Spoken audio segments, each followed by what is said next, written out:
नमस्कार मंडळी, मी रोहिणी तुमचं सगळ्यांचं स्वागत करते आपल्या चॅनलवरती. आणि आज आम्ही सुनीता ताईकडे एकत्र भेटलो होतो पावभाजी खाण्यासाठी. आणि मध्ये मागच्या आठवड्यात मी शॉर्ट टाकली होती, पण मोठा व्हिडिओ अपलोड करायचा राहून गेला होता, म्हणून आज तो अपलोड करावा म्हटलं. आपल्याला सगळ्यांनाच रोजच्या जबाबदाऱ्या असतात. मुलांचे डबे बनवायचे, घरातलं सगळं बघायचं, जबाबदाऱ्या असतातच, पण त्यातूनही वेळ काढतो आम्ही एकमेकींसाठी. आणि आज एकत्र आलो होतो. कालच मेसेजवर ठरलं होतं की आज आम्ही सकाळी भेटणार आहोत म्हणून. सगळे टेन्शन आणि सगळ्या जबाबदाऱ्या घरीच ठेवून आज आम्ही बिनधास्त गप्पा मारल्या. आज गप्पा मारत मारत एकमेकीची ऍक्टिंग करत करत खूप हसलो आम्ही. आणि युट्यूबमुळे हा दिवस मात्र माझ्याकडे स्टोर राहिला. ताईच्या घरी पोचल्या पावभाजीचा आणि बटरचा सुगंध इतका दरवळत होता घरामध्ये. अभियन्ने ह्या भाग्यश्री ताई आहेत. हॅलो, ऐका ना, माझा पण आहे चॅनल मॉम्स किचन जॉयला सबस्क्राईब करा. हा नीट सांगा काय. माझा पण आहे channel, Marathi channel moms kitchen joy, त्याला सबस्क्राईब करा. हा, ताईचं चॅनल नक्की सबस्क्राईब करा, मी नाव देते खाली डिस्क्रिप्शन मध्ये. आणि या भाग्यश्री ताई त्या स्वतः एका IT कंपनीमध्ये जॉब करतात, पण रेसिपीची आवड असल्यामुळे त्यांचं पण रेसिपीचं चॅनल आहे, तर ते पण तुम्ही नक्की सबस्क्राईब करा. बाहेर बारीक बारीक पाऊस पडत होता आणि इथं गरम गरम पावभाजीचा सुगंध येत होता, त्यामुळे कधी एकदा पावभाजी खातोय असं झालं होतं आम्हाला. आपण बायका स्वतःसाठी असं स्पेशल कधी काही बनवतच नाही. कोण पाहुणे आले त्यांच्यासाठी आपण स्पेशल बनवतो, नवऱ्याची फरमाईश आहे म्हणून आपण बनवतो, मुलांना आवडते म्हणून आपण बनवतो, पण आपण स्वतःसाठी घाट कधी घालतच नाही. म्हणून आम्ही ठरवलं सगळ्या मैत्रिणींनी आम्ही एकमेकींसाठी असा घाट घालीन किंवा आम्ही सगळ्यांनी मिळून काहीतरी बनवेल, म्हणून आम्ही एकत्र भेटतो. आणि नुसतं खाणं पिणं किंवा बड्डे सेलिब्रेट करणं म्हणून आम्ही भेटत नाही, तर आम्ही एकमेकींना भेटल्यानंतर ना आयुष्य थोडं रिफ्रेश झाल्यासारखं वाटतं, एकदम ताजंतवानं झाल्यासारखं वाटतं. आणि तेवढ्या 1-2 तासामध्ये आपण सगळं विसरून जातो.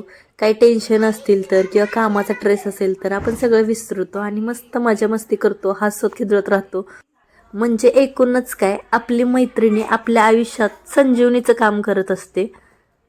म्हणूनच मैत्रीला वेळ द्या, जपा आणि विश्वास ठेवा. जर मैत्री आपल्या आयुष्यात नसली असती तर आपण खूप एकटं पडलो असतो आयुष्यामध्ये. आणि तुमच्यासाठी अशी कोणी संजीवनी आहे का, तर ते मला कमेंटमध्ये नक्की सांगा. आणि आता पावभाजी तयार झाली होती, पाव पण भाजून झाले होते आणि आम्ही इकडं सगळं बाहेर घेत होतो जेवणासाठी. आणि मैत्रिणींमध्ये कसली फॉर्मॅलिटी नसते, मस्त सगळ्यांनी सगळं सामान बाहेर घेतलं, प्लेटा केल्या आणि छान पावभाजीचा आनंद घेतला. बाहेर पाऊस पडत होता आणि आम्ही गरम गरम पावभाजी खात होतो. आणि त्याच्यासोबतच आमच्या गप्पा खूप चालल्या होत्या, हसायचं चालू होतं, एकमेकांची चेष्टा करायची चालू होती. आणि आजचा दिवस खरंच खूप छान गेला. आयुषने तर सगळ्याच्या आधी सुरुवात केली होती, पण त्याचं म्हणणं होतं की ती पावाची जी प्लेट आहे त्याच्या समोर ठेवा, जास्त दूर आहे म्हणून, तर म्हणून आम्ही हसत होतो खूप.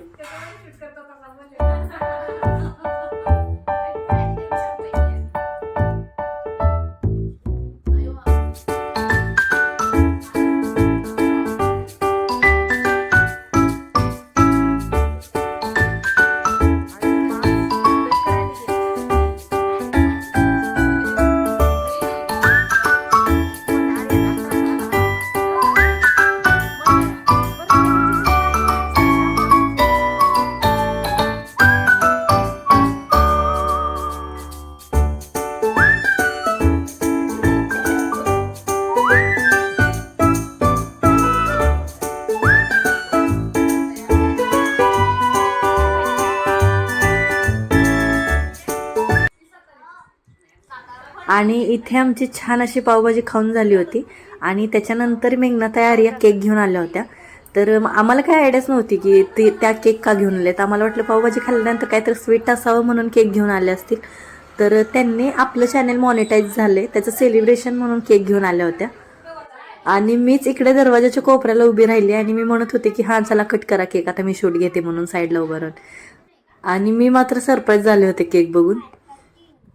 इथे माझ्या प्रिय काकी केक खोलताना रोहिणी युट्यूबवर असं टाकायला पाहिजे.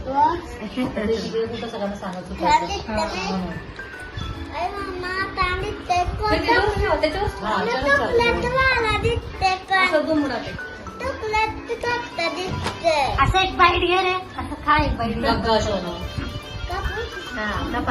रोहिणी पकडा ना, चलो दोघांनी Congrats.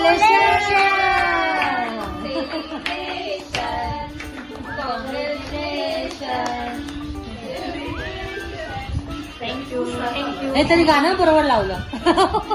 येस तूच तूच तूच खरा आहे.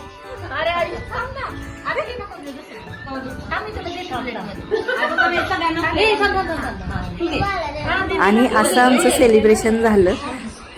म्हणूनच मी स्वतःला खूप नशिबवान समजते की माझ्या यशामध्ये माझ्यापेक्षा जास्त आनंद तर माझ्या मैत्रिणींना झाला होता. अचानक सरप्राईज भेटल्यामुळं मला काही सुचतच नव्हतं की कसं रिॲक्ट व्हावं. आणि मी तिथे म्हणजे नाही का डोळे भरून आले होते माझे. खरं तर केक कट करून आम्ही सगळ्यांनी एकमेकींना केक भरवला.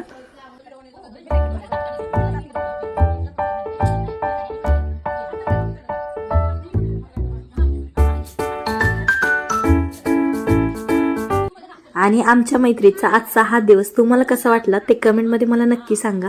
आणि व्हिडिओ आवडला तर लाईक शेअर आणि सबस्क्राईब करा. बाय.